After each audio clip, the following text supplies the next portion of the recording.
I'm Veronica Start, and welcome to my Blogcast, where I'll be covering topics relating to holistic vocal coaching and personal stories relating to singing and performance in general. You can find me on Facebook and Instagram by searching @SoulSingerCoach, and don't forget to check out my online course, Sing with Soul in 7 Weeks, on my website, soulsingercoach.com. This is episode 6, an interview with producer Aaron Hubley. Part of my Sing with Soul mission is to encourage singers to explore their sound, their microphone technique, and I especially would love to see more singers getting comfortable with audio production. In my view, this production focus could fast-track your vocal development as well as give you more control over your artistic development. And this is why I would like to use this platform to offer the perspectives of how other musicians and producers experience working with singers. Today, I have my very first subject matter expert, Aaron Hubley. Aaron has worked as a multi-genre producer, mixer, instrumentalist, and songwriter for nearly 20 years in Melbourne, Australia, Vancouver, and now in Toronto, Canada. He's running his own production business, which is a one-stop shop for artists and bands to develop their songs from the initial idea all the way through to release. Aaron, thank you so much for joining me on the Soul Singer podcast today.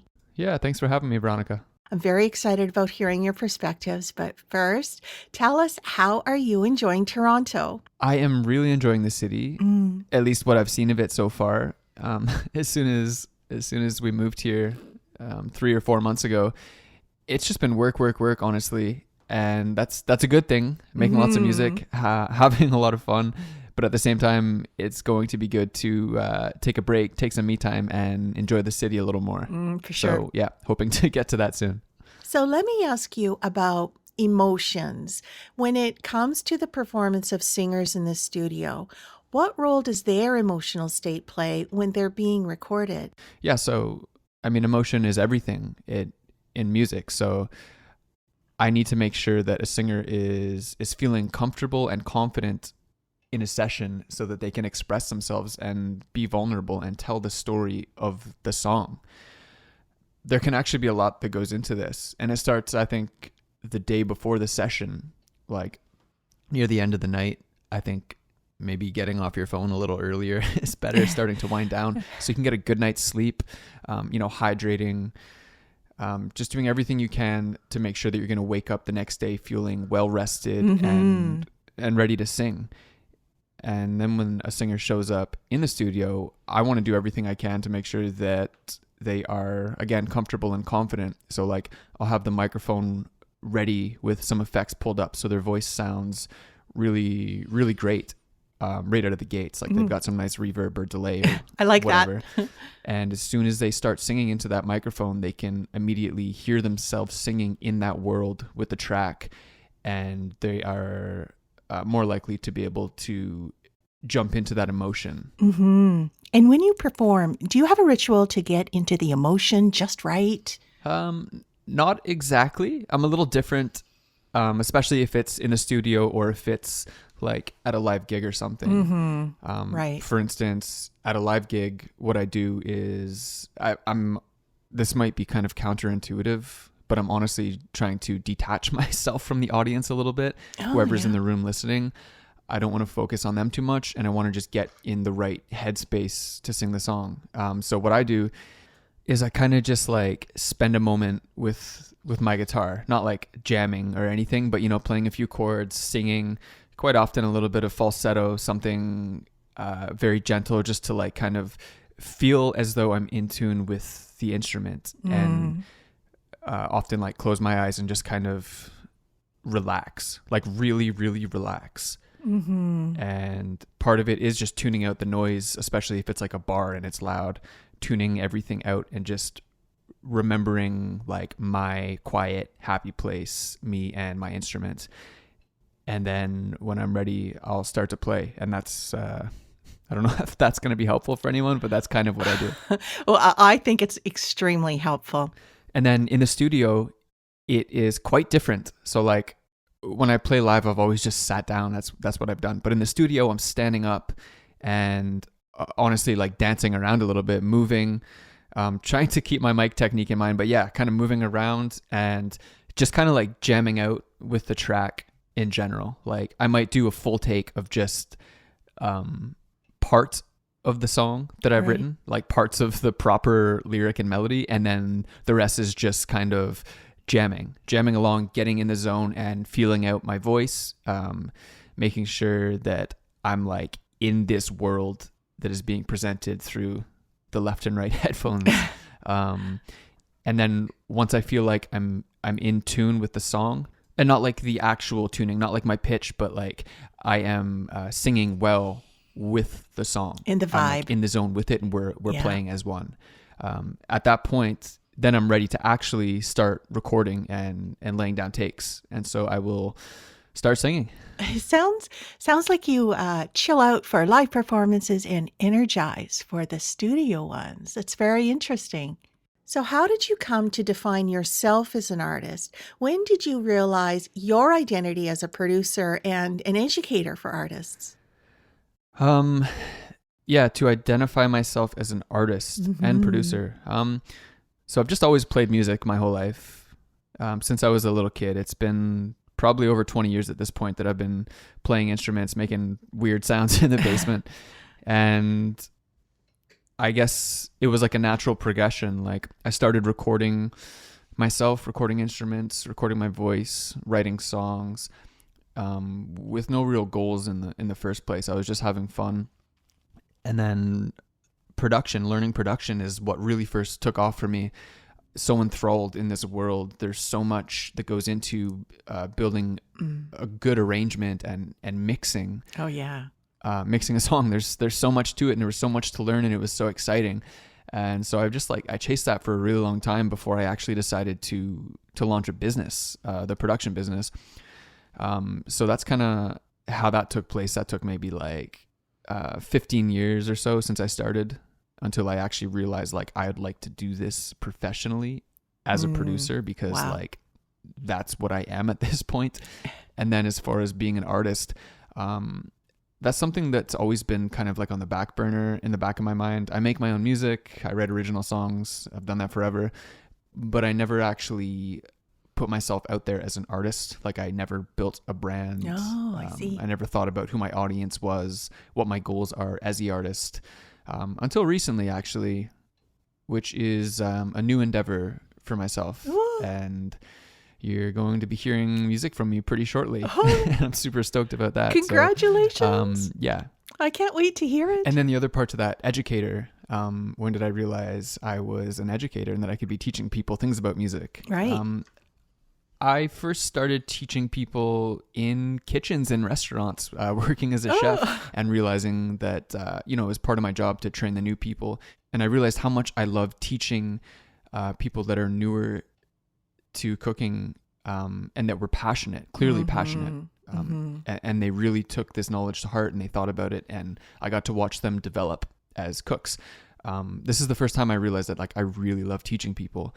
And so with the skills I had developed with music, it was a kind of a no-brainer. Like I want to start this production business, and I'm going to be working with artists. So why not teach them and help them grow in what they're doing? And like I had already been at it for 15 years before I started to reach out to people and ask if they want to make music with me. So like I had so much to offer, especially for people that had just started trying to make music for the first time. Like I can save you so much time if you want to learn. Totally. So yeah, that's kind of when I realized that I was an educator in the world of music. And as a producer, what do you think are the qualities that gives an artist a distinct identity? Yeah, I mean, everyone has their unique voice and the way they sing. Also, everyone has different life experiences, and we've all been through different things in our lives, which gives us each a unique perspective to tell our story. That's right. Yeah, I think of those two that I just mentioned, I think the story is the big one.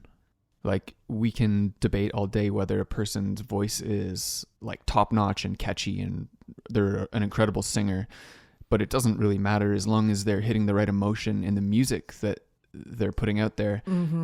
But the real connective thing here is the story. And like for an artist, building their brand and building an audience, telling their story in a way that resonates with other people, that's what's really going to create that connection and create value in their music. I totally agree. I could not agree more. So I'm curious about your mentors. What role did your mentors play, Aaron, in helping you reach your goals? Yeah, as far as mentorship, honestly, I would say I've lacked mentorship my entire life with music and in other areas of life. But with music, I'm like many other people.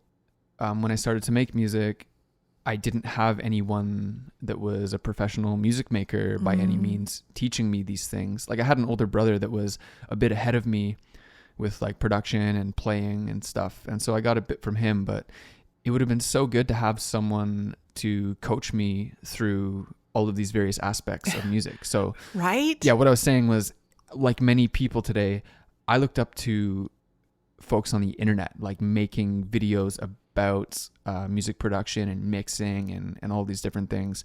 So like there's a handful of people that I've listened to along the way that I could identify as solid mentors. But then in real life, in person, people that I had actually connected with and that have actually mentored me. I had a chance to intern at Ginger Studios in Melbourne, Australia with Jimmy Lloyd Wyatt. And that was an excellent experience. This was like a really, really nice studio, solid room, more catered to jazz and just like really nice live organic sounding recordings, like proper really top-notch studio. So it was a short time there, but I got to learn from Jimmy in that role, and that was fantastic. And another mentor that I had taken on was actually someone that I hired. It was a business consultant, Daniel Grimmett, who works with producers to build businesses. But it's not just about creating a business. There's a lot to creating music efficiently, and there's such a great community in this program that Daniel offers, where I was able to network with many other producers, and it was like we all had common goals, but we all were able to ask each other questions, and some of us were further along than others, or we had more experience in one place than the other, and so we would help each other out, and we still do to this day, and it's a fantastic thing. So like that's one of the reasons why I think networking is so important, because you never know who you're going to meet, what they specialize in. You don't know how you're going to be able to help them, or vice versa. And so for singers just starting out, I would say like definitely be networking with other singers, bands, producers, mixers, everybody. And if you have something to offer, that's fantastic. And if you do have something to offer, there's a great chance that you're going to get something back in return, because people like to help each other. So yeah, those are my mentors, and yeah. Wow. Thank you so much for sharing that, Aaron. That was really very interesting how the producers and the entrepreneurs were really what set your heart alight, and that was the star that you followed. So what role do you feel your core beliefs play during a recording session? Like, do you have mottos or rules or any lessons learned, maybe from a guidance from a mentor? And do you practice core breathing? Do you do any kind of meditation or any kind of breathing exercises yourself?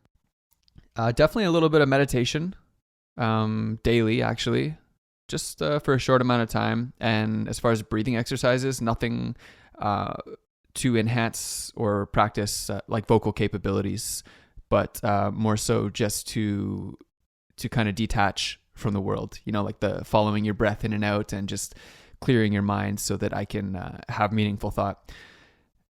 And then as far as core beliefs in a session, like we already talked about emotion and why it's so important. So one thing I try to make sure singers understand when we go into a session is like, I really emphasize the importance of the emotion. So like I'll tell everyone that if you don't sing this part perfectly and your pitch is a little bit off, that's okay. I have a Magic Studio button for pitch, and I can adjust it if we need to. I mean, get as close as you can, but we can adjust it.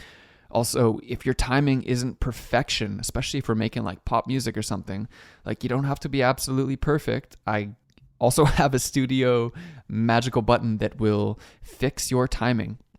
Shh. But what I don't have is a button for emotion. I can't do anything if we don't have emotion in our vocal. So that's like, I would say, the number one thing. I agree. Performance is king. So let's move on to cover songs or writing an original song.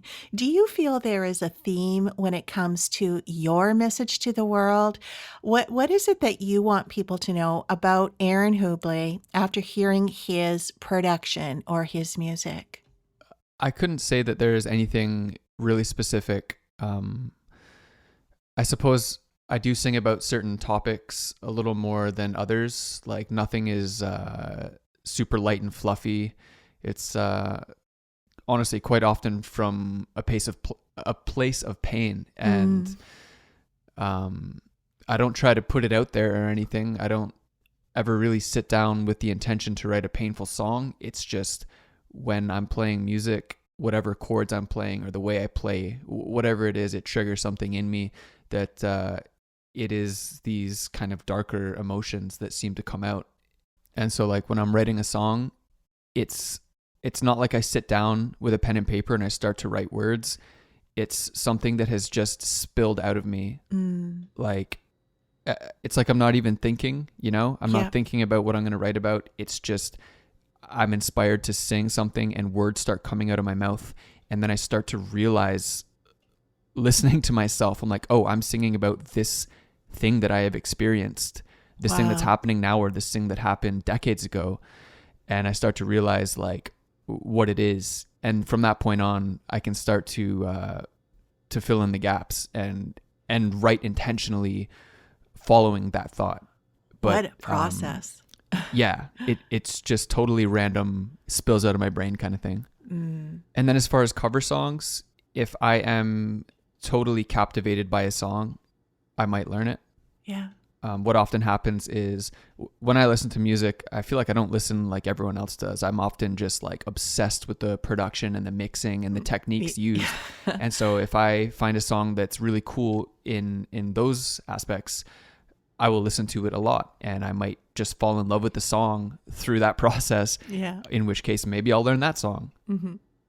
And then you asked, what do I want people to know about Aaron Hubley? Yes. After listening to my music or learning about me. And there's nothing too specific. I suppose I just want them to know that I'm a multi-dimensional human, and like I don't just go in one direction. I have many emotions, and I make many types of music, and I'm very open-minded. Yeah. And I think that comes across in the music I make originally and the music I make with other artists. Yeah. I sure agree with that. So knowing what you know after years of playing and producing professionally, what do you think the audience is looking for when they hear a singer? I think it's different. I think different people listen for different things. And at different times they listen for different things. Like sometimes you just need some catchy pop music to be on, maybe like while you're driving or whatever it is, something to sing along to mindlessly.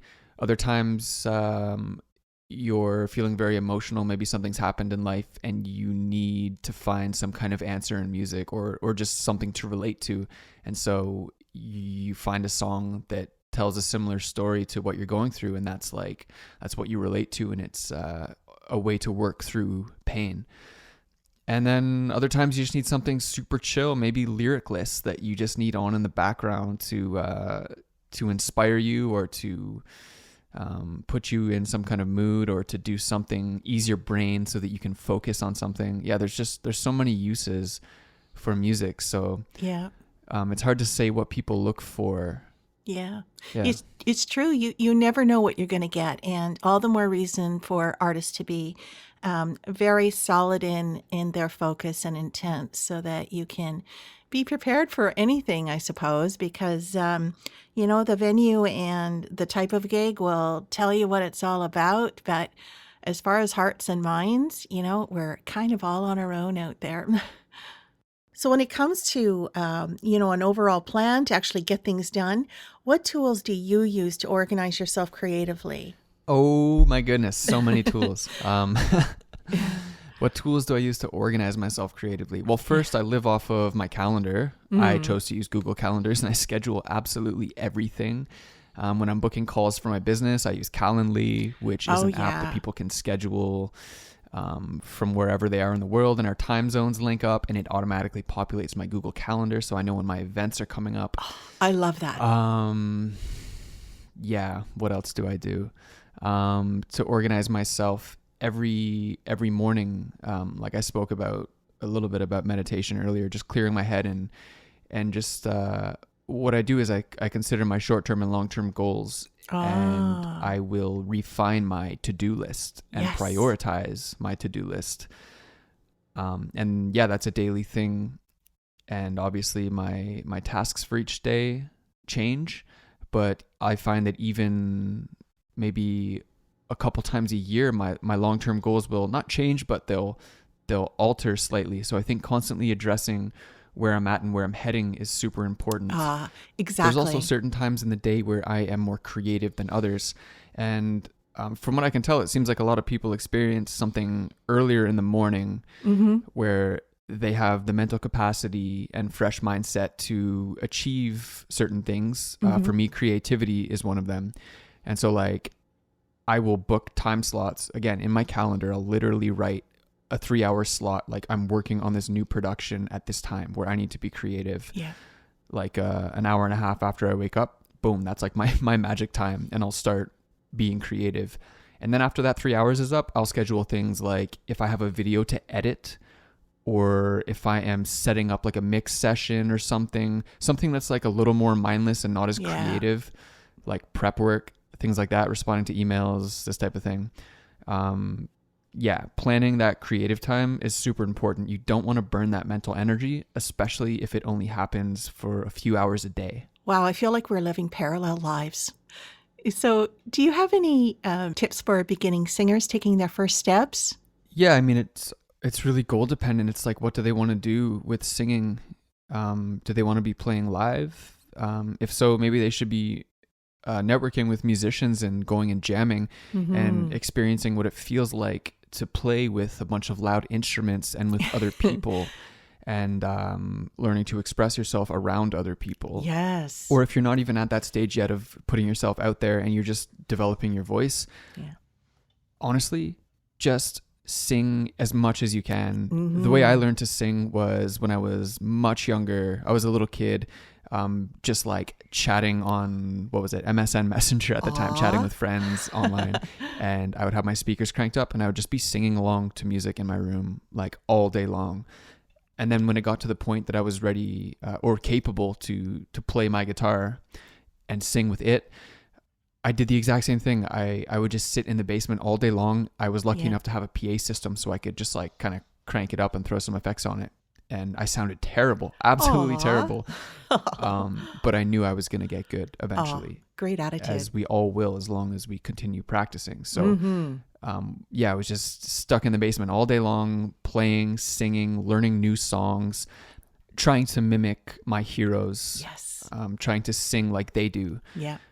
Yeah. And you can learn so much that way. Pushing your limits, trying to reach a certain tone, sing with a certain color or gentle or heavy or whatever it is. And this whole time that you're practicing, you're just developing your skill. You're gaining muscle memory. You're learning your abilities and limitations.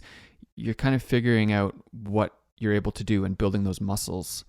And eventually you're going to find that you hear a new song and you're like, I like this. I really want to learn it. And you just start singing it and boom, you can just sing it right away because you've developed those skills from years of practice. So yeah, I think the overall thing that I'm trying to say here is practice. Yeah. just use your voice, figure out what you can do and practice with it. And when you're ready and you feel comfortable with yourself and your voice, then you can go and jam with some people, make some noise and start using your singing capabilities in different scenarios. And again, goal dependent, depends what you want to do with your voice. Sounds like you have to try everything you can. Just get out there and do it. Do you have any tips on the best microphone and audio setup? Something simple that isn't too expensive or intimidating? Yeah, so budget friendly. I'm looking at a few mics on my wall right now. SM58 is somewhat of a standard for live performance, but I've used it in studios before. I've used it in recording sessions. You can probably find a used one for, we're both in Canada, so I'll say Canadian dollars. You can find a used SM58 for like $80 probably. Yeah. Beyond that, you're going to need some mic cables for sure, a mic stand because you don't want to have to hold the microphone. And then an interface, which is the little device that you use to connect the microphone to your computer and convert that analog signal to digital. And possibly do some other things if it has bells and whistles. But yeah, interface. Again, I have a main one that I use, and then I have my smaller one that I take with me. It's a Focusrite Scarlett, 2 in, 2 out. They have a bunch of different models, but yeah, Focusrite Scarlett has some decent converters in it. Sounds good, gets the job done, and I forget how much that one is. Probably like $200 or less. And then you can find other things that are just dirt cheap. There's so many tools these days that are so cheap.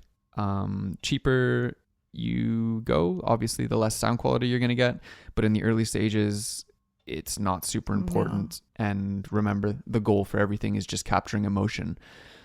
It doesn't need to be pristine quality to be a hit. Yeah. And then my best piece of advice for trying to find the right microphone is just remember the fact that there isn't one microphone that sounds incredible on every single voice. Exactly. And there's going to be microphones that sound better on certain voices. And so what I recommend to people when they're trying to find the right mic for their voice is to go to a music store. What I see in every city I've lived in Canada is like there's Long and McQuaid everywhere, and they rent gear, and they rent it super, super cheap.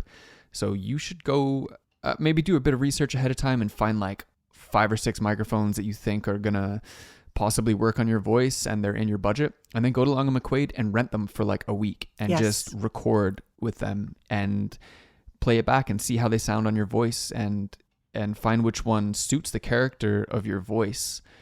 Yeah, it's the only way. And Veronica, I can go so deep on this on this subject, on this question. One other thing that I want people to consider is everyone's recording at home, right? Yeah. And we aren't in recording studios. We have less than ideal rooms, small rooms, not treated rooms. There's echo and just like natural reverbs happening in these rooms. And that's something that can cause problems on your recordings. I mean, once in a while it can work out, but most of the time it's a bad thing. You start to compress your audio and the room starts to jump out and you're like, wow, I can really hear the bathroom that I sang in because it's so reverberant. And so I'm not going to go into any theory here, but I would just advise you to do some research on what type of microphone is going to work at home to reject all of that room sound. Yes. And one thing that I see everyone do is they buy this $200 bundle of headphones, and Rode NT1A is a massive one. It's just this large diaphragm condenser microphone. And a condenser hears everything, and that's not great for most home studios. So like, don't just jump into that because it's cheap and a good deal, because it's probably not going to serve you best. So just do some research, figure out what you need, and experiment with different microphones. If an artist wanted to ask you some questions or wants to work with you in the future, how could they get in touch? Yeah, so I'm active on Facebook and Instagram mainly, experimenting with TikTok, but the handle is just, it's just my name. So at AARONHUBLEY. Also my website, aaronhubley.com. There's a form that people can reach out to me, or hello@aaronhubley.com. Yeah, I'm always happy to chat with people, help them see where they're at and just figure out what they need to do to get to where they're going. Yeah. Wow, Aaron, you've given us some great insights, and I really appreciate your taking the time to talk with me today. Yeah, of course, Veronica, no problem. Happy to share any information I have that could save some people some time. You've been listening to Veronica Start's Blogcast. Please subscribe, click the bell for updates, and if you're so inclined, I'd love to hear your thoughts on this topic in the comments, or you can send an email to veronica@soulsingercoach.com. Remember, life is hard. Sing anyway.